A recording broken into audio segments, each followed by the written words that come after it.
차를 타고 교회를 향해 오는데 3차선 도로를 달리고 있었어요. 차선이 3개가 있어요. 가운데 차선에 프리웨이니까 60마일로 정속으로 이렇게 주행을 하고 있는데, 저 뒤에서 부릉부릉 하는 스포츠카가 번쩍번쩍 하더니 제 옆을 붕 지나가는 거예요. 도저히 제 차로는 그 차를 따라갈 수가 없죠. 엄청난 엔진을 가지고 있는 자동차였거든요. 근데 불과 얼마 되지 않아서 저 앞에 도로가 좁아지는 거예요. 이쪽 차선은 이제 다른 데로 나가야 되는 거예요. 그 차가 브레이크를 밟습니다. 들어오겠구나. 제가 브레이크를 밟고 세워줬죠. 속도를 줄였죠. 그런데 들어오지 않는 거예요. 제가 지나갈 거라고 생각을 했나 봐요. 그러면서 제가 그냥 지나가 버리는 거예요. 제가 그런 생각이 드는 거예요. 옆으로 지나가는데 아무리 놀라울 만한 마력을 가진 스포츠카라도 어떤 길 위에, 어떤 차선 위에 놓여 있는가가 참 중요할 수 있겠구나. 우리가 어떤 승리라는, 어떤 성공이라는, 어떤 성취라는 목적을 향해 달려갈 때에, 어떤 목표를 하나님께서 주셔서 그 향해 달려갈 때에 우리가 무엇을 쥐고 있느냐보다 더 중요한 것은 우리를 도우시는 하나님의 손 위에 우리가 놓여져 있는가, 아니면 내가 의지하고 있는 나의 길 위에 내가 놓여져 있는가. 그것이 정말 중요하겠구나.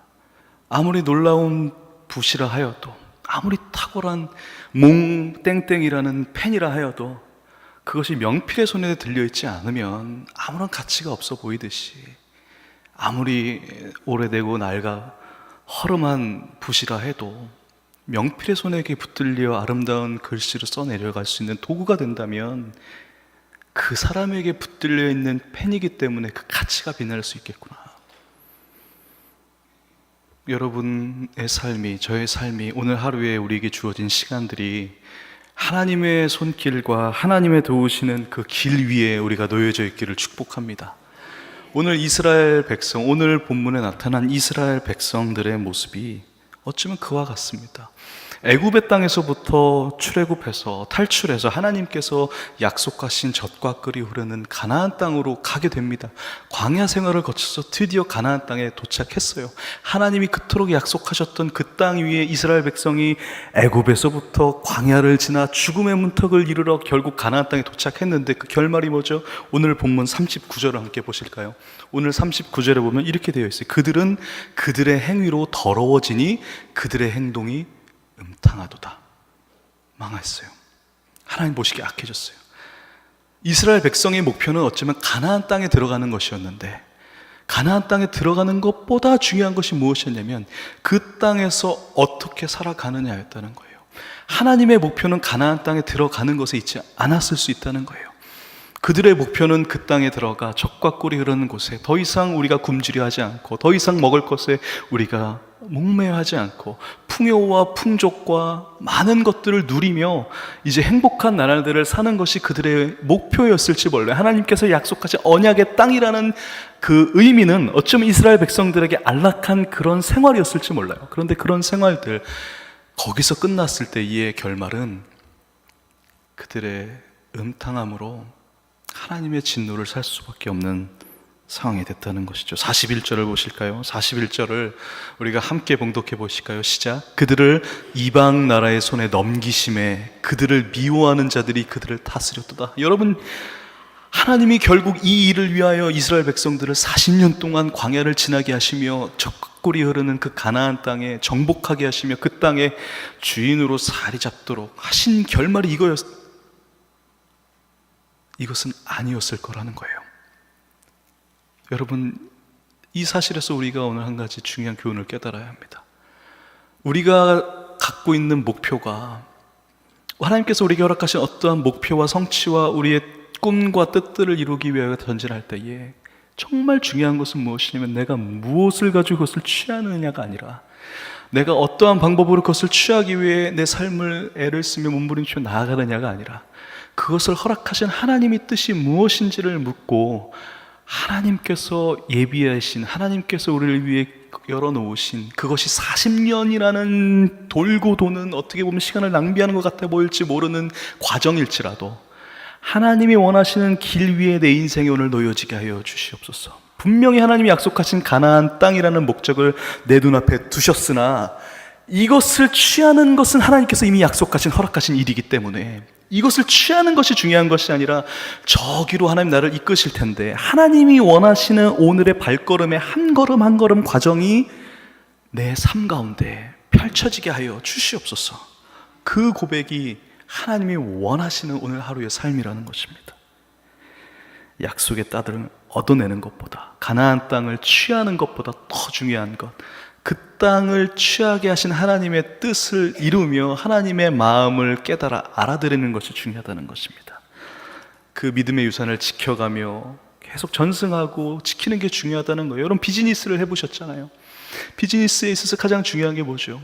이것이 10년, 20년, 30년 이 일터의 현장을 통해 많은 사람들이 이곳에서 일할 수 있도록 장을 마련해 주는 거예요. 지속시키는 거예요. 여러분 중수는요, 비즈니스가 잘 되는 순간에요, 많은 것들을 확장시킵니다. 근데 진정한 고수는요, 확장시키는 전략과 동시에 무엇을 하냐면 저축을 합니다. 더 모아둡니다. 왜요? 목표는 오늘 하루에 이번 분기에 놀라운 매출을 통해서 내가 새로운 것들을 누리는 것이 아니라 지속되어질 수 있도록, 밀물이 있으면 썰물이 있다는 것을 알기 때문에 언젠가 매출이 떨어지는 상황에서도 이것이 지속할 수 있도록, 그래서 10년, 20년, 30년 이 기업이 많은 사람들이, 내게 허락하신 일터의 사람들이 이곳에서 소산을 얻고 땅의 소산을 얻고 일할 수 있는 열매 맺는 공간으로 하나님 나라를 사용하여 주시옵소서라는 소명이 있기 때문에 그런 것이죠. 하나님께서 이스라엘 백성에게 가나안 땅을 허락하신 이유는 그곳에서 잘 먹고 누리며 행복하라 를 초월해서 그곳에서 나와 함께 함으로, 나와 내가 사랑하는 내 언약의 백성들이 함께 놀라운 킹덤을 만들자, 여기 하나님의 목표가 있었다는 것이에요. 우리에게 성전 입당이라는 것은 놀라운 선물을 주셨고 과업을 우리가 이루기 위하여 하나님의 기적을 바라보며 나아가는데, 정작 중요한 것은 그곳에 골인해서가 아니라 그곳에서부터 시작될 하나님의 놀라운 킹덤이라는 것이죠. 여러분 결혼하는 젊은 커플들을 만나면 이런 얘기를 합니다. 많이 잘 준비되고 있어요? 마음 분주합니다. 결혼식을 위해서, 포토를 위해서, 웨딩 비디오를 위해서, 꽃을 위해서, 베뉴는 어떻게 할 것이며, 초청장은 어떻게 할 것이며, 식사는 뭘 할 것이며, 신혼여행은 어디로 갈 것이며 엄청 분주합니다. 그러나 한 가지 딱 물어볼 때, 결혼식 말고 결혼은 어떻게 준비하고 있는가? 함께 살아가는 결혼식이 끝난 그 첫날 밤에서부터 어떻게 예배할 것이며, 어떠한 사랑을 가지고 어떤 꿈을 가지며 어떻게 함께 걸어갈 것인가에 대한 준비를 하고 있습니까? 라고 질문할 때에 아니요, 그런 생각은 못 해봤는데요 라는 모습이 어쩌면 저와 여러분의 모습, 혹은 오늘 본문에 나타난 이스라엘 백성들의 모습이었기 때문에 그들에게 이런 진노가 임할 수밖에 없었다는 거예요. 35절을 볼까요? 35절에 보면 35절과 36절을 함께 봉독하겠습니다. 시작. 그 이방 나라들과 섞여서 그들의 행위를 배우며 그들의 우상들을 섬김으로 그것들이 그들에게 올무가 되었도다. 여러분 하나님이 이스라엘 백성에게 가나안 땅을 허락하셨을 때 분명하고 명확하게 하나님께서 명령하십니다. 신명기 보면 하나님께서 7장에 보면 모세에게 이렇게 말씀하세요. 가나안 땅을 정복하면 그곳에 거하는 7 거민들을 불쌍히 여기지 말고, 신명기 7장에 보면 불쌍히 여기지 말고 다 진멸하라. 언약을 맺지도 말라. 왜냐면요, 그곳에 팽배해 있는 우상숭배와 죄악들, 그리고 음란한 것들, 우상숭배로 인한 자기 만족들, 이런 죄악들을 하나님께서 당신의 백성인, 그렇게 40년을 굴려서 겨우겨우 나의 선민으로 만들어낸, 나를 의지하게 만들어낸 내가 사랑하는 내 백성들이 그 죄에 물들지 않게 하시기 위해서 그랬던 거예요. 그런데요, 우리가 지금 36절, 35절 읽었던 것처럼 이스라엘 백성들이 그들을 진멸하지 않았어요. 오히려 그들과 교류합니다. 그들과 교류를 합니다. 그들의 죄악, 그들의 우상숭배가 이스라엘 백성들의 음탄한 행동이 되게 되어집니다. 37절, 39절 보면 이렇게 기록되어 있죠. 37절부터 39절까지 그들이 그들의 자녀를 악귀들에게 희생제물로 바쳤도다. 여러분, 당시 그곳에 있는 우상 신전에게, 힘을 주는 신에게 흠이 없는 깨끗한 피를 쏟으면 그 신이 기뻐한다고 믿었던 제사가 있었던 거예요. 그 힘을 얻기 위해서 이스라엘 백성들이 어린 자녀들을, 왜요? 어린 자녀들의 피는 그래도 오염되지 않았다고, 순결한 피라고 믿었기 때문에 그렇게 제사를 지냈던 거예요. 수많은 우상을 섬깁니다. 우상을 섬김과 동시에 그곳에 있는 여사제들과 풍요의 신을 얻기 위하여 음란한 짓들을 가감히 행합니다. 하나님께서 분명히 이방인과 결혼을 금하셨는데 내 백성, 내 선민으로서의 정체성을 하나님이 유지시키시기 위하여 이방인과의 결혼을 금하셨는데 그곳에 있는 7 거민들과 어느 순간 자연스럽게 결혼을 하게 되고 그들의 민족의 핏줄들이 하나님이 그토록 원하지 않으셨던 방향들과 모습들로 변질되어 가는 거예요. 근데 궁금한 게 있어요. 왜 이스라엘 민족이 분명히 하나님께서 그곳을 점령하고 그곳을 얻을 수 있도록 가나안 땅의 주인으로 삼으셨을 때에 진멸시킬 수 있는 능력이 있었고 기회가 있었는데 왜 이스라엘 민족들이 그러지 않았는가라는 거죠. 전쟁을 해서 얻은 땅이에요. 그들에게 힘이 있었어요. 파워가 있었어요. 하나님이 약속하셨고 하나님이 약속하셨기 때문에 그들이 순종하기만 하면 하나님이 이루신다는 믿음이 있었어요. 그런데 하나님의 말씀을 지키지 않았다는 거예요. 왜 그랬을까요? 이 점이 궁금한 거예요. 저는 대학교 생활을, 신학교를 다니지 않고 일반 대학을 다녔어요. 그러다 보니까 일반 대학이다 보니까 조금 죄송한 표현이지만 술 문화가 너무 있는 거예요. 그리고 또 제가 속해 있던 과가 굉장히 이 술의 역사가 깊은 과였던 거예요. 이제 대학생이 됐어요. 신입생이 되었어요. 신입생 환영회를 하겠다고 이제 선배님들이 저희들을 불러 모읍니다. 막 갓 태어난 저희 신입생 병아리들을 불러놓고 무엇을 하냐면 사발식을 하는 거예요. 사발식 들어보셨나요? 요즘은 없어졌지만 그 당시 사발식이라는 게 있었잖아요. 예. 그 냉면 그릇에다가, 죄송합니다, 그 온 술 3가지 종류의 술들을 붓고 뭐 많은 걸 집어넣습니다. 그리고 선배님들 앞에서 저희가 신입생들이 재롱을 떨어야 되는 거예요.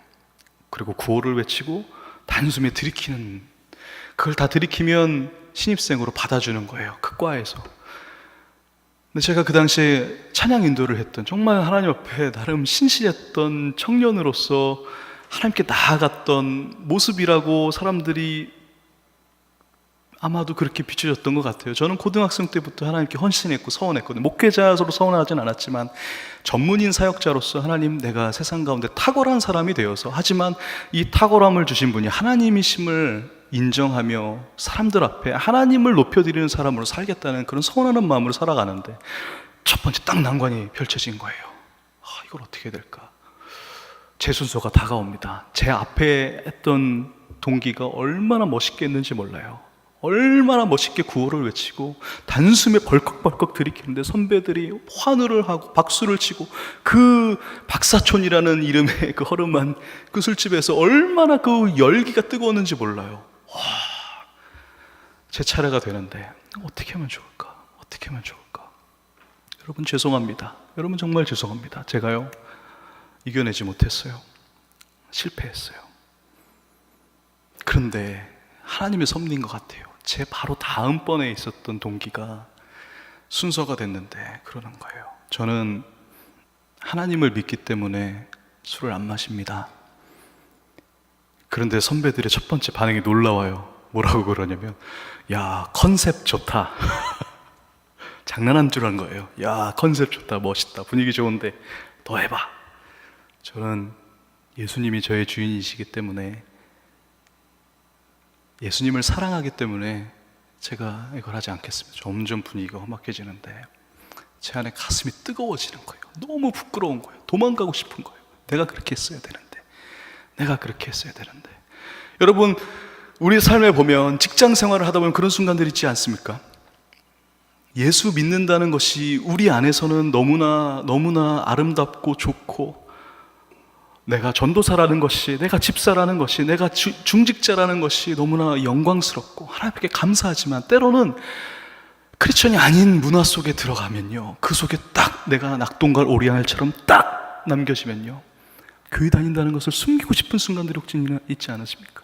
그런 문화 속에서 뭔가 거칠고 뭔가 거침없이 뚫고 지나가야 되는 어떤 그러한 현장 속에서 내가 크리스천이기 때문에 마음의 양심에 갇히게 찔릴 때 갈등이 오는 순간들 있지 않으십니까? 그때 어떻게 하죠? 오히려 그래, 내가 술을 안 마시면, 제가 그런 마음이 있었어요. 하나님, 이거를 앞에 있는 거를 어떻게 하죠? 그래, 여기서 교회 다닌다고 안 마신다고 하면 얼마나 교회를 욕할까, 사람들이. 얼마나 내가 교회 다니는 이 모습 때문에 사람들이 교회를 더 싫어할까. 그건 아니야, 하나님도 이해하실 거야 라고 타협하진 않나요? 오늘 이스라엘 백성들이 분명히 가나안 땅에 들어가서 7 거민들을 하나님께서 모두 불쌍히 여기지 말며 그들과 절대로 언약을 맺지 말며 그들을 진멸하라고 말씀하셨는데, 보니까 나와 똑같은 사람들인 거예요. 연약한 사람들인 거예요. 정을 주고 어느 순간에 내 자녀가 어머니, 나 이 여인과 결혼하겠습니다. 안 돼. 하나님이 금했잖아. 아니요, 나 이 여인 아니면 죽습니다. 안 돼. 그러다가요, 내 자식이 저렇게 울고불고 매달리는데, 그래, 하나님 사랑하라고 하셨으니까, 그래, 사랑하는 게 맞을 수도 있겠지. 우리 가정을 통해 저 가족이 하나님 믿게 되지 않을까? 이런 생각들로, 그래, 지금 내 자식들 빨리 시집장가 보내야 나도 체면이 있지. 일터의 현장에서도, 그래, 내가 지금 이 순간에 요거 작은 거지만 이것 때문에 하나님 더 욕먹이면 안 되지 라는 우리의 나름대로의 타협들이, 나름 우리의 자기 합리화들이 이스라엘 백성들에게 처음에 슬쩍슬쩍 슬그머니 교묘하게 스며들었던 거예요. 처음부터 그들이 우상숭배했던 것이 절대 아니에요. 처음부터 그들이 어마어마한 죄를 지었던 것이 아니에요. 지금 오늘 본문에 나타난 표면적인 모습을 보면 자신의 자녀들을 우상의 그 사악한 사탄의 앞에 제사를 드리기 위해 칼로 찔러 난도질하는 그 모습이 어떻게 이럴 수 있을까 이해가 안 될지 모르지만, 그들이 처음부터 그랬다는 것이 아니었다는 거예요. 그래, 저 어린 아이들을 어떻게 죽여? 하나님 그렇게 잔인하신 분은 아니실 거야. 어떻게 저들을 다 진멸시켜? 아이고, 그럴 순 없지. 여러분, 마틴 루터가 이런 얘기를 했습니다. 새가 머리 위로 지나가는 것은 우리가 어쩔 수 없어요. 근데 새가 머리 위에 둥지를 틀게 놔둔다면 그것은 죄악이다. 무슨 말인지 아시죠? 우리의 죄악들이, 우리의 유혹과 죄에서 우리를 훅하려는 그 많은 생각의 유혹들이 우리 옆을 지나갈 수 있어요. 스쳐갈 수 있어요. 그것이 우리에게 갈등을 만들 수 있고요, 그것이 우리의 마음을 움직이게 만들 수 있어요. 그것이 우리의 시선을 빼앗기게 만들 수는 있어요. 그러나 그것으로부터 죄악이 우리 머리 위에 둥지를 틀기까지 방관한다는 것은 우리의 잘못이 있다는 거예요. 우리가 피할 길을 내서 하나님이 그 유혹으로부터 우리를 지켜내준다는 말씀, 우리가 피해야 될 몫이 있다는 거죠. 하나님이 아니라고 하신 것은 칼같이 지켜야 하는 거예요. 오늘 이 말씀에 정말 중요한 부분인 거예요. 하나님이 아니라고 하신 것에 있어서 우리가 예 주님이라고 할 수 있어야 돼요. 학생이요, 술 잘 마신다고 인정받는 게 아니에요. 제 다음에 있었던 그 동기가요, 공부를 진짜 잘했어요. 나중에는요, 술 한 모금 마시지 않아도요, 그 모임에 가면 인기가 폭발이었어요. 직장에서요, 사회에서요, 비즈니스에서요, 일 잘하는 게 최고예요. 저는 크리스천이기 때문에 그런 문화를 제가 할 수 없지만 제가 그 이상의 것을 대신 갚아드립니다. 저를 믿고 저에게 맡겨주십시오. 그랬을 때 사람들이 우리에게 얘기할 수 있을 거예요. 당신이 하는 일들이 참 놀라운 것 같다. 당신 운때가 좋은 것 같다. 당신 뭔가 잘 되는 것 같다. 그때 우리가 얘기할 수 있어야 됩니다. 예, 저는 그 운때를 은혜라고 표현합니다. 하나님이, 내가 믿는 하나님이 도와주시기 때문에 가능한 것입니다. 하나님이 원하시는, 이스라엘에게 원하셨던 그 킹덤은 그런 것이었던 거예요. 하나님이 가나안 땅에서 원하셨던 킹덤은 바로 그것이었던 거예요. 여러분, 진정한 축복은 그렇다면 무엇일까요? 사업이 잘 되는 것이요, 우리가 하고 있는 공부와 일들이 성취를 이루는 것이요, 예, 그것이 축복일 수도 있고 아닐 수도 있어요. 만일 사업이 너무나 잘 돼서, 너무너무 잘 돼서, 와, 정말 하나님이 나에게 허락하신 놀라운 은혜다라는 감사가 우리 안에 넘쳐서 하나님이 하신 일입니다, 하나님께 드립니다, 하나님 이걸 통해 주님이 원하는 일들을 깨닫게 하여 주십시오. 그래서 주님 앞에 우리가 더 엎드려죠. 주님이 원하시는 그 대로 위에 우리 사업과 우리의 일터가 놓여진다면 그것은 하나님 축복이 분명합니다. 그것을 통해 하나님 놀라운 일을 이루실 것입니다. 그것을 통해 하나님이 세상이 감당하지 못할 일들을 행하실 것입니다. 그러나 반면에 그것 때문에 어느 순간 주님이 필요 없어진다면, 어느 순간 주님이 아닌 나의 가지고 있는 툴과 무기로 이것들을 행했다고 생각이 되어지고 실제로 하나님 없이도 모든 것들이 잘 풀려서 우리가 하나님과 멀리하게 된다면, 하나님 멀리한다는 것은 다른 것이 아니에요. 주님 한 분만으로 만족하지 않는다면 그것이 멀리하는 것입니다. 주님만 내 안에 계셔야 되는데 주님 아닌 다른 것이 조금이라도 있다면 그것이 하나님과 멀어지는 것이에요. 주님 아니면 안 됩니다라는 고백이 아니라 오케이 주님 제가 잘해보겠습니다, 잘 봐주세요. 여러분, 주님과 멀어진 거예요. 오늘 하루 붙들고 주님 없습니다, 죽습니다. 오늘 어제 있었던 놀라운 일 주님이 하신 건데 오늘 하나님 원치 않으시면 어느 순간 다 망할 수 있습니다. 그래서 오늘도 주님 붙듭니다. 하나님 나와 함께 해주십시오. 어제 함께 하셨던 주님 오늘 나와 함께 해주시지 않으면 나 안 됩니다라고 붙들, 그것이 주님과 함께 한다는 것이에요.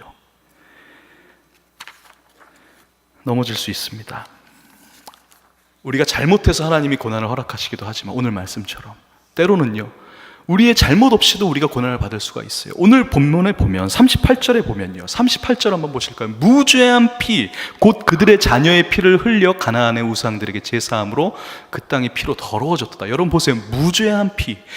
이 자녀들이 죽음을 당해요. 자녀들이 죽임을 당하는데 자녀들은 무죄하다는 거예요. 하나님께서 보시기에 이 자녀가 죽을 이유가 없다는 거예요. 무죄하다고 하나님이 정죄하지 않으셨어요. 그럼에도 불구하고 죽임을 당하는 모습이 오늘 보면 나타나요. 분명히 하나님께서 잘못한 것에 대한 진노도 있지만 동시에 무죄한 피를 흘리는 경우도 있다는 거예요. 우리의 환난이 때로는 하나님이 주신 진노일 수도 있고, 그러나 우리가 환난을 당한다고 해서 그것이 무조건 하나님의 진노라고 우리가 여길 수도 없어요. 왜냐?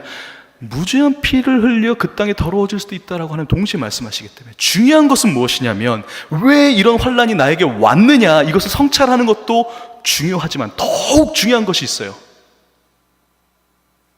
내가 잘해서, 내가 잘못해서 이런 고난이 왔는가 아닌가도 중요하지만 그러나 그것보다 더욱 명백하게 더욱 중요한 것이 있어요. 그것은 무엇이냐면 44절을 함께 봉독하겠습니다. 44절 말씀입니다. 시작. 그러나 여호와께서 그들의 부르짖음을 들으실 때에 그들의 고통을 돌보시며, 하나님께서 우리의 그 고통을 돌보신다는 것입니다. 그것이 중요한 거예요. 우리가 고난을 당할 수 있어요. 우리가 어려움을 당할 수 있어요. 이전에 아름다웠던 놀라운 영광이 오늘의 무너지는 나의, 이전의 기쁨이 오늘의 슬픔으로 바뀌는 순간이 될 수도 있어요. 이전에 영광스럽던 나의 나날들이 오늘 더 이상 빛이 없어 보일 수 있어요. 그것이 우리에게 고통이 될 수 있어요. 우리 가족 가운데 아픈 가족을 만나본 경험이 있습니까? 우리 상황 가운데 내 일터에서 이해할 수 없는 어려움을 처해 보신 적이 있으십니까? 재정적으로 어려움을 처하는 것만큼 가정을 책임지는 가장에게 있어 그 어깨가, 특히 이민사회에서 정말 문 밖에 나가면 사막 같아 보이는 이곳에서, 아무도 도와줄 수 없는 이곳에서 그런 고통이 다가올 때 하나님이 분명히 오늘 44절에 말씀하시는 거예요. 그런 우리의 고통을 돌보신다. 언제요? 근데 언제요? 44절 한 번 더 보시겠습니까? 그러나 그들의 고통을 돌보시는데 언제 돌보시냐면 보세요, 여호와께서 그들의 부르짖음을 들으실 때에. 우리가 고통당할 때 하나님을 부르짖어야 된다는 거예요. 여러분, 복음주의 영성센터를 만든 게리 토마스라는 신학자가 있는데 이분이 그런 얘기를 해요. 이분의 이야기를 제가 시간이 많이 가서 제 언어로 조금 인용을 할게요. 바꿀게요. 이분이 이런 얘기를 해요. 많은 인생에 있어서 환난을 당할 때가 있고 인생에 있어서 유혹을 당할 때가 있는데 하나님으로부터 우리를 멀리 떨어지게 만드는 어떤 이슈와 요소들이 우리 앞에 직면하게 되는 순간이 있는데 그때에 하나님을 붙들 수 있는 방법이 있다는 거예요. 그 방법은 뭐냐면 어떻게 비유하냐면 어린아이처럼 나아가야 된다는 거예요. 근데 그 어린아이처럼 나아가야 된다는 비유를 좀 더 구체적으로 어떻게 표현했냐면 어린아이가 엄마 손을 잡고 길을 가는데 저 앞에 큰 개가 멍멍 짖습니다. 어린아이가 어떻게 하죠? 두렵죠. 그때 어떻게 하는지 반응을 아세요? 손잡고 있는 엄마의 품에 들어가 안겨 고개를 묻는다는 거예요. 엄마의 가슴에 고개를 묻는다는 거예요. 무서워서요. 마치 우리의 인생에 그런 환난과 고난과 어려움이 찾아올 때 하나님을 우리가 만나고 찾는 방법이 있다면 어린아이가 엄마 품에 고개를 파묻고 눈을 가리며 눈을 감고 엄마 찾듯이 하나님을 찾아야 한다. 여기 보면 우리의 부르짖음을 들으실 때의 우리의 고통을 살펴보신다. 여러분, 하나님, 이 문제 내가 해결해야 될 부분인데 이건 내가 잘못해서 여기까지 온 건데 내가 해결할 수 있게 도와주세요. 아니요, 그 전에요. 하나님, 엄마, 아빠, 아버지 품 안에 우리가 얼굴을 파묻고 우리가 책임지고 있는 것들을 그냥 덜컥 내려놓고 하나님 품에 가기를 주님이 기다리신다는 거예요. 그게 주님이 기다리시는 우리의 부르짖음인 거예요. 그때에 주님이 우리의 고통을 돌보신다는 거예요. 43절에 보면요, 하나님께서 여러 번 건지시나니, 보시겠어요? 여호와께서 여러 번 그들을 건지시나니, 여기 보면요 여러 번이라는 표현이 있는데, 이 여러 번이라는 히브리어의 단어의 원어는 무엇이냐면 두드린다는 뜻을 가지고 있어요. 두드린다는 동사의 원형에서 파생된 거예요. 여러 번이라는 뜻은 사실은 하나님께서 여러 번 두드려가지고 우리를 건지신다는 얘기가 있어요. 요한계시록 3장에 보면 볼지어다, 내가 문 밖에 서서 어떻게 하신다고요? 두드리노니 누구든지 내 음성을 듣고 그 다음 뭐요? 문을 열면 내가 들어가 그로 더불어 먹고 그는 나로 더불어 살리, 그는 나로 더불어 먹으리. 하나님은 언제나 변함없이 우리 문 밖에서 우리를 두드리고 계시다는 거예요. 우리를 두드리고 계시다는 거예요.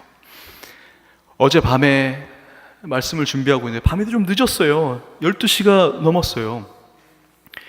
저희 큰아들이 이제 주니어 하이를 막 들어갔는데 학교에서 주니어 하이를 가니까 요즘에는 노트북을 주는 거예요. 노트북으로 공부를 하고 숙제를 하고 하더라고요.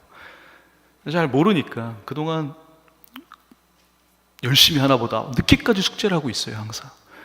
근데 어젯밤에 아이가 너무 기특해가지고, 그리고 걱정도 되는 거예요. 내일 출근이 아니죠, 학교 가야 되는데 힘들지 않을까? 희우야, 너 힘들지 않니? 자야지. 아빠 괜찮아요. 근데 그 느낌이라는 게 있잖아요. 뭔가 하고 있었던 것 같은 거예요, 얘가. 그래서 제가 이렇게 컴퓨터를 가져와 봐봐. 봤더니 채팅을 하고 있었던 거예요, 학교 아이들과 함께. 학교 컴퓨터기 때문에 다행히 다른 건 못해요. 근데 채팅을 하고 있는 거예요, 그 늦은 시간까지. 그 아이들끼리. 문제는 뭐냐면 숙제는 다행히 아직 안 했다는 거예요. 계속 늦은 밤까지, 새벽 1시까지 늘 숙제를 했어요. 숙제가 그렇게 많구나, 어렵구나 기특하게 여겼는데 아빠를 속였다는 게 너무나 괘씸한 거예요. 화가 났죠. 솔직하게 얘기해라. 몇 시부터 몇 시까지 숙제했니? 이 숙제 끝내려면 얼마나 걸리니? 아빠 사실 1시간이면 끝날 수 있어요. 거짓말하지 말고 솔직히 얘기해야 돼. 솔직히 얘기하면 아빠 용서해 줄게. 아빠 죄송해요. 몇 시부터 몇 시까지 채팅을 했고 그 사이 숙제는 어느 정도 했는데 숙제는 지금 현재 몇 % 정도까지 해놨어요. 오케이, 네가 아빠한테 솔직히 얘기했으니까 용서해 줄게. 혼내지 않겠어. 하지만 컴퓨터를 이제 컴퓨터 닫아라. 오늘 숙제하지 마라. 내일 학교 가서 혼나라. 너는 숙제해야 되는 시간에 안 했기 때문에 이제 다시는 그러지 말고 오늘 숙제한 거에 대해서, 안 한 거에 대해서 내일 선생님께 그대로 얘기해라. 그리고 가서 혼나야 돼, 넌. 하지만 너가 아빠한테 속인 건 용서해 줄게. 그리고 애가 자고 있는데 오늘 새벽에 이제 일어나서 교회를 나오려고 보는데 가슴이 아픈 거예요. 얘가 학교 숙제를 안 하고 가서 선생님한테 혼날 건데 그걸 보는데 가슴이 너무 아픈 거예요. 제가 마음이 약해지는 거예요. 얼마나 내일 얘가 힘들까. 얘가 그거를 예측하면서 저거 잠이 들 때 얼마나 마음이 괴로웠을까. 근데 오늘 말씀에 보면요, 40절에 한번 보실까요? 40절 말씀에 보면 제가 읽어드릴게요. 그러므로 여호와께서 자기 백성에게 맹렬히 노하시며, 그 다음이 중요해요. 미워하시는데 무엇을 미워하시냐면 자기의 유업을 미워하신다. 백성을 미워하시는 게 아니에요. 내 자녀를 미워하는 게 아니에요. 내 자녀가 나에게 거짓말하며 살아갈 것이 너무나 화가 나는 거예요. 그게 미운 거예요. 그러지 않기를 바라는 거예요. 동시에 얘가 혼날까 봐 가슴이 아픈 거예요. 아빠 마음이 그렇잖아요. 하나님 마음이 그런 거예요. 하나님 노하실 때는요, 마음이 찢어지게 노하시는 거예요. 이 백성이 앞으로 바벨론과 아수르로부터 포로가 될 것을 하나님이 이미 예정하시고 이제 너희들은 벌 받아야 돼. 너 내일 선생님한테 혼나야 돼. 왜요? 그래야 얘가 제대로 올바르된 교육을 받을 수 있다는 걸 아빠가 아니까. 근데 가슴이 너무 아픈 거예요. 제가 몰래 정말 대신해주고 싶은 거예요. 하나님이 이스라엘 백성에게 이 진노를 하실 때 그런 마음이셨다는 거예요. 우리가 어떤 죄를 범할 때 하나님 우리에게 진노하십니다. 그 진노는 매우 더디어서, 하나님은 진노하게 더디하신 분이시기 때문에 우리의 죄가 차서 그 쓰레기통에 범람할 때까지 하나님은 참고 계시다가 그것이 쏟아져 넘쳐버리면 하나님도 방법이 없으니까 우리를 고치실 수 있도록 너 숙제해 가지 마, 선생님께 가서 혼나 하고 우리를 교육의 현장으로 보내십니다. 그런데 그때 하나님 마음이 얼마나 아프신지 오늘 깨닫는 거예요. 하나님이 진노하시며 우리에게 그 아픔을 허락하실 때는 반드시 피할 길을 동시에 예비하신다는 사실입니다. 하나님이 진노를 우리에게 허락하실 때는요, 우리에게 후에 건져내실 일들을 미리 예비하신다는 거예요. 43절 다시 한번 좀 아까 읽었던 그 본문을 마지막으로 한 번 더 읽어볼까요? 43절입니다. 시작. 여호와께서 여러 번 그들을 건지시나 그들은 교모하게 거역하며 자기 죄악으로 말미암아 낮아짐을 당하였다. 그러나 44절부터 46절까지 봉독하겠습니다. 시작. 그러나 여호와께서 그들의 부르짖음을 들으실 때 그들의 고통을 돌보시며 그들을 보세요. 위하여 그의 언약을 기억하시고 그 크신 인자하심을 따라 뜻을 돌이키사 그들을 사로잡은 모든 자에게서 긍휼히 여김을 받게 하셨도다. 하나님의 아수르와 바벨론을 그리고 그들의 적들을 예비하실 때는요, 그 후의 일까지 준비하신 거예요. 그들로부터 긍휼히 여김을 받을 수 있도록, 하나님으로부터 긍휼히 여김이 끝나지 않을 수 있도록. 여러분, 오늘 이 하나님을 우리가 붙들고 믿으며 살아가기를 소망합니다.